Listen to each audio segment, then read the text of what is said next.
Imagine trying to read a single story that was written by, 40 different people. Right, over a massive span of time. Yeah, over a span of like 1,500 years, Yeah. across 3 different continents and, in 3 different ancient languages. You would probably expect this chaotic, messy junk drawer of a book, right? Oh, exactly. Just A a, cold. just a random anthology of ancient folklore, Yeah. maybe some disjointed moral sketches and confusing theological treatises all just jumbled together. Yeah, the common assumption is that it operates almost like a bowl of ancient fortune cookies. Right. You just reach in, pull out a random verse, and hope it offers some isolated wisdom that makes sense on its own. But today, for this deep dive, we are going to completely flip that perception on its head. We really are. Because we have this incredibly fascinating stack of theological and historical sources in front of us. And our mission today is to decode how contemporary scholars actually view the Protestant canon. We're talking about those 66 books. Exactly, the 66 books. And despite that massive, chaotic history of how it was put together, the scholarly consensus argues that it is actually one highly cohesive, structurally unified meta-narrative. Yeah. It's not a junk drawer at all. It is a meticulously designed blueprint. And understanding that blueprint, it changes absolutely everything about how you engage with the material. Reading any single passage of this text without this grand map is, well, it's dangerous, honestly. Because you just import your own stuff. Exactly. You risk importing your own modern foreign assumptions and completely misinterpreting the original intent. What we see across these sources is that this meta-narrative, and let's just define that as the overarching grand storyline, Right. it traces a continuous, unbroken drama. It's all about divine faithfulness, human failure, and cosmic restoration. Okay, so before we start traversing this massive historical timeline, I feel like we need to give you, the listener, a map to hold on to. That's a good idea. Because plunging into thousands of years of ancient history without one is, well, that's how people get lost in the book of Leviticus and never come back. Yeah, that happens a lot. So what are the actual academic tools scholars use to navigate this whole canonical terrain? Well, one of the most helpful foundational frameworks comes from a scholar named Vaughan Roberts, and he builds on the heavy lifting of older theologians like Graham Goldsworthy and Gerhardus Voss. Right, I saw them in the sources too. Yeah, so Roberts traces the entire biblical text through a single continuous thread, which is the kingdom of God. But, and this is key, he defines that kingdom very specifically. Okay. He calls it God's people in God's place under God's rule and blessing. Okay, let's unpack this. God's people in God's place under God's rule and blessing. How does a simple sentence like that act as a map? Because you can take that exact definition right and overlay it onto literally every single era of the text to see exactly where you are in the story. Oh, I see. So, in the beginning, God's people are Adam and Eve. God's place is the Garden of Eden. And they're enjoying his rule and blessing. Simple enough. Right. But then fast forward to the era of the Israelite monarchy. Now, God's people are the nation of Israel. God's place is the physical land of Canaan. And the rule and blessing are mediated through the law and the king. Gotcha. So the definitions of people and place kind of expand and evolve. Exactly. They evolve, but that core formula remains the engine of the entire story.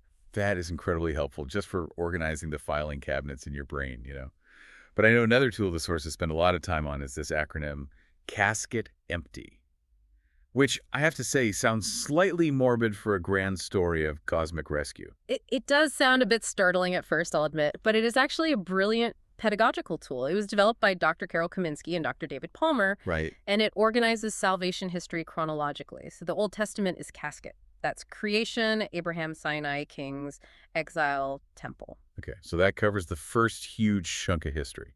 Right. And then the New Testament is empty. So that's expectations, Messiah, Pentecost, teachings, and yet to come. Casket empty. I see how that works as a memory device, but practically speaking, why do we need to chop the story up into these rigid chronological eras? Well, because failing to recognize which era you're reading in leads to massive interpretive errors. Like what? Like if you take a strict dietary law given during the Sinai era and you try to apply it directly to a Christian living in the teachings era of the early church. Right, that doesn't work. No, it's like trying to use vintage DOS commands on a modern operating system. Oh, that's a great way to put it. It's just the wrong code for the current era. The chronological placement dictates how a promise or a law functions.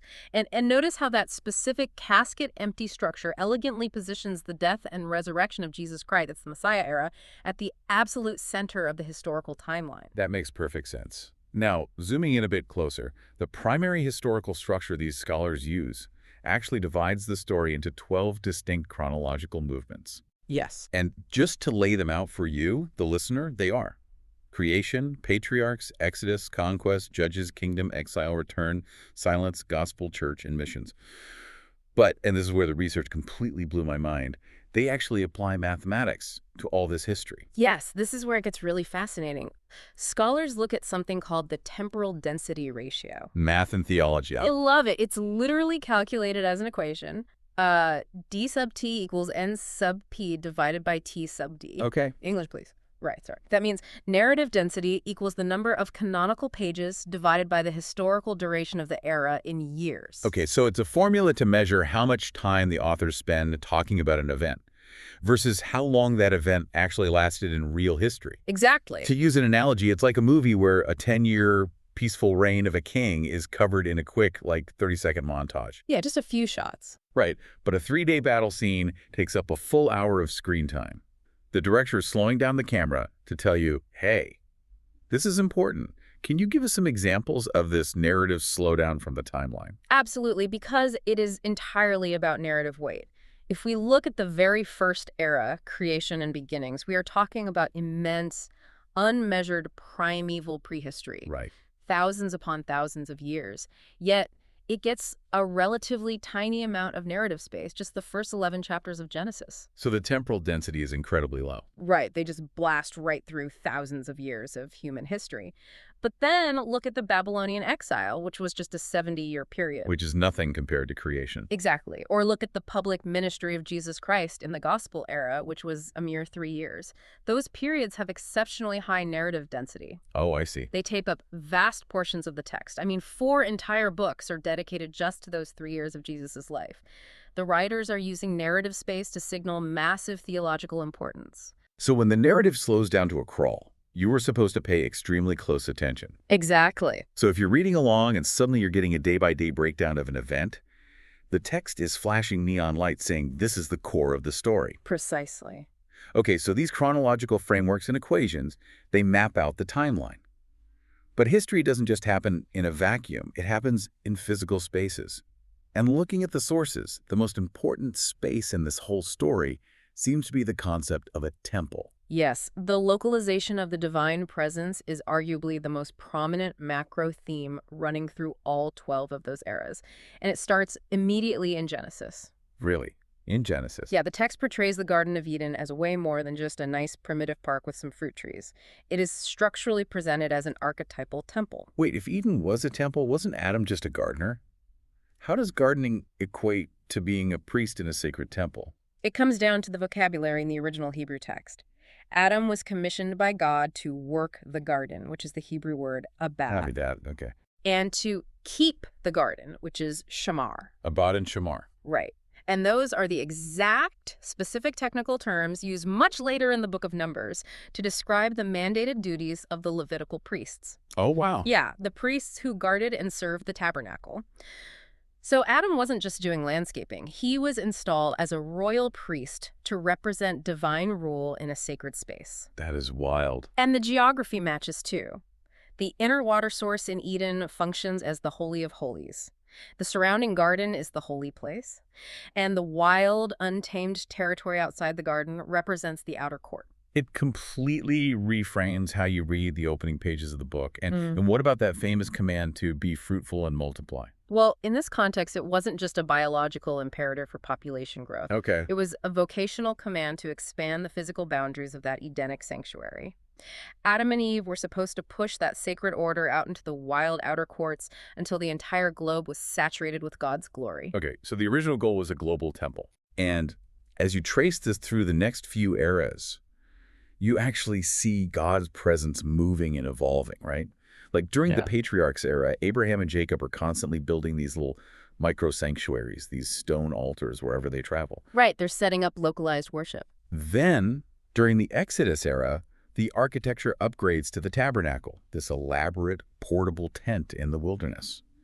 And it finally reaches this massive historical high point during the Kingdom era, when King Solomon builds a permanent, gold-covered stone temple in Jerusalem. And that's where the physical glory cloud of God actually localizes. Right. But, and this is a big, but there is a fatal flaw with that setup. Which is? Physical stone buildings are inherently vulnerable. They are vulnerable to human corruption on the inside and physical destruction from armies on the outside. Right. The radical architectural shift happens in the Gospel era. The incarnation changes the nature of sacred space completely. Because Jesus arrives. Exactly. The Gospel of John, chapter 1, verse 14 says, "The Word became flesh and literally tabernacled among us." Jesus' physical human body becomes the true temple. He is the ultimate localized site where heaven and earth intersect. And it doesn't even stop there, does it? The blueprint keeps expanding.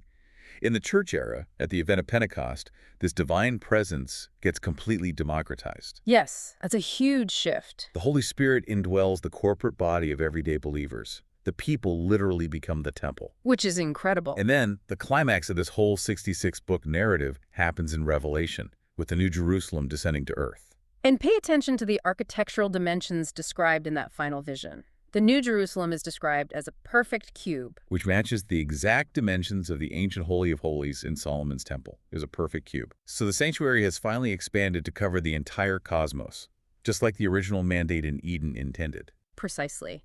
If we connect this to the bigger picture, it demonstrates that the ultimate goal of redemptive history was never about preserving a physical stone building in the Middle East. That was just a temporary phase. Exactly. The goal was always the progressive, historical expansion of God's dwelling place until it encompassed all of creation. Okay, so if the temple is the ultimate goal, the place where humans truly belong in the presence of the divine, then the defining human trauma across this whole meta-narrative is being kicked out of it. Absolutely. Let's shift our discussion to the cyclical theme of exile. Because our sources make it abundantly clear that biblical exile is not just a matter of bad geopolitics or losing a war. No, exile is spiritual death. It is the primary way the biblical writers define the human problem. Right. It starts, of course, with the expulsion from Eden, being forcibly alienated from the presence of God and sent out into the wild outer courts. Yeah. Then you see it historically in the brutal generational bondage in Egypt, and it reaches its devastating covenantal climax in 587 and 586 BC. The Babylonian exile. Yes. Babylon destroys the physical temple in Jerusalem and deports the Jewish population. I mean, try to imagine the psychological devastation of that. It must have been unthinkable. They are stripped of their promised land, their sacred temple, and their royal king. The three pillars of their identity are gone. Theologically speaking, they are effectively dead outside the sanctuary. But eventually, they do get to return. I mean, in a crazy historical twist, King Cyrus of Persia actually funds their trip back to Jerusalem to rebuild the city and the temple. Right. But here's where it gets really interesting. Reading about this return era and the 400-year silence era that followed under Hellenic and Roman rule, it's a profound paradox. The Jews were physically back in Jerusalem, but they recorded that they felt like slaves in their own land. Yeah, they were experiencing what scholars call the incomplete return. To use an analogy, it's like being allowed to move back into your childhood home after it was foreclosed on, but all your family is gone, the furniture is different, and strangers are sleeping in the bedrooms. You were physically standing in the house, but you were still entirely displaced. That is a perfect way to conceptualize it. I mean, they rebuilt the Second Temple, yes. But the physical glory cloud of God, that divine presence that filled Solomon's temple, It never came back. right, it never visibly returned to dwell in this new building. And they were ruled by pagan empires. So despite being geographically back in the land, they were in a state of ongoing, protracted spiritual exile. They were waiting for a definitive final act of rescue. Which brings us to a huge, fascinating tension in the text regarding how that rescue happens. Throughout these 12 eras, God is portrayed as totally sovereign, right? Orchestrating this grand rescue mission across thousands of years. But if God is sovereign, why is the text so completely obsessed with human builders, midwives, and stonemasons? What do you mean? Well, think about the Exodus era. God doesn't just snap his fingers to save the Israelites. He uses the quiet, risky resistance of the Hebrew midwives, Shiphrah and Puah. Oh, right. They defied Pharaoh's brutal infanticide orders to save baby boys, and they did it without a direct, burning bush divine command. Or look at Mary in the Gospel era, giving her willing vocal consent to the incarnation by saying, "Let it be to me." Yep. Or even Jesus himself, spending the vast majority of his earthly life working physically as a tecton, a builder, or stonemason before his ministry even started. Why does a sovereign God need so much human agency? That raises a crucial question about the actual mechanics of restoration in this framework. What the text shows over and over is that redemption isn't magic. Right. It is deeply, stubbornly embedded in physical human labor. God consistently honors human moral initiative and actively uses human cooperation to advance the blueprint. So he refuses to just fix it from the outside without our involvement. Exactly. Look at the era of the judges. That era proved that external rescue through charismatic, violent military leaders utterly fails because it's just surface level. Right, it fails because it doesn't change the internal orientation of the human heart. As soon as the judge died, the people went right back to corruption. The law and the prophets continuously show that the system was broken from the inside. Humanity was the problem. So the fix had to come from a human. Precisely. Ending the cosmic exile required a human to succeed where Adam and the nation of Israel failed. It required Jesus, acting as the true Israel, to live a perfectly obedient human life, and then through his physical death, absorb the curse of the exile. Wow. That is what secures the internal transformation and the definitive forgiveness of sins. It had to be an inside job. Okay, we have covered a massive amount of ground. We've talked about temporal density math, the 12 chronological eras, the evolution of temple architecture from a garden to a cosmic city, and the profound paradox of exile. So, what does this all mean for you, the listener, right now? If you were listening to this on your morning commute or while doing the dishes, how does this academic framework actually change your Tuesday morning? Well, the scholars in these sources argue that adopting this redemptive historical approach acts as a theological GPS. A theological GPS. I like that. It completely prevents the individualistic, fragmented interpretations of the Bible that are so common today. You no longer read a random verse as a disconnected moral platitude or a magical promise for your personal life. Right, you're not just pulling the fortune cookie. Exactly. Yeah. You locate it within its specific historical era, you check the temporal density, and you understand its specific role in the unfolding drama. But beyond just reading comprehension, it fundamentally reframes the entire concept of salvation. Right, because I think the popular cultural conception of salvation is often this disembodied escape of the soul to some ethereal, celestial heaven, floating on clouds, playing harps, totally detached from the physical earth. Exactly. And the biblical meta-narrative aggressively contradicts that popular image. Salvation, according to these frameworks, is explicitly about the historical bodily restoration of humanity and the renewal of the material creation. The story starts in a physical dirt and water warden, and it ends in a physical, albeit cosmic, city. Matter matters in this story. And because of this, the church currently lives in what theologians call the already but not yet tension. This is the global missions era, the 12th era in the timeline. We're technically still living inside it. Yes, we are. The church functions as a community of foreigners and exiles. Believers belong to the coming age of restoration, the age of the cosmic temple, but they're still living right now in the present flawed age. That makes a lot of sense. And the ultimate, so what for the listener here is that this framework gives the church an active public vocation. It's not just sitting around waiting for the end. Not at all. The mission isn't a private spiritual exercise of just waiting to be evacuated from a doomed world. It is a mandate to manifest justice, love, and holiness right now in the present age. It is a continuation of that original Edenic mandate to expand the borders of the sanctuary. It gives immense purpose to the waiting. It does. It equips people to face modern suffering, cultural hostility, and personal anxiety with profound eschatological hope. Hold on. Eschatological, that's a heavy seminary word. You just mean Yeah. hope that is firmly based on how the story ultimately ends. Yes. Eschatology is the study of the end of the story. Because believers know the trajectory of the 12 eras, they know that the current state of exile and suffering is strictly temporary. The cosmic city is the guaranteed final chapter. To wrap this all up, our journey today has shown that this massive, intimidating text isn't a random junk drawer of ancient fables at all. It is a meticulously structured, 12-stage narrative, charting the expansion of God's presence, starting from a primeval garden and culminating in a cosmic city temple. Yeah. The math, the architecture, the history, it all aligns to tell one continuous, unbreakable story of rescue and restoration. We want to thank you for joining us on this deep dive into these fascinating sources. It really transforms what can be a very daunting text into an accessible, dynamic map for understanding the world. It truly does. And I want to leave you with a final thought to mull over. Building on what we discussed about human agency and this ongoing 12th era, the missions era. Yeah. We mentioned earlier that the book of Acts, which is the historical record of the early church, never really has a neat, tidy chronological conclusion. It just sort of stops abruptly, remaining intentionally open-ended. It really does. So if the overarching biblical narrative of expanding the temple of goodness, justice, and divine presence is technically still ongoing today, what small, seemingly insignificant action in your life right now, just like the quiet defiance of those ancient midwives in Egypt or the daily unglamorous work of a stonemason in Nazareth, might actually be your own crucial piece of human cooperation in this massive unfolding blueprint? Think about it. See you next time.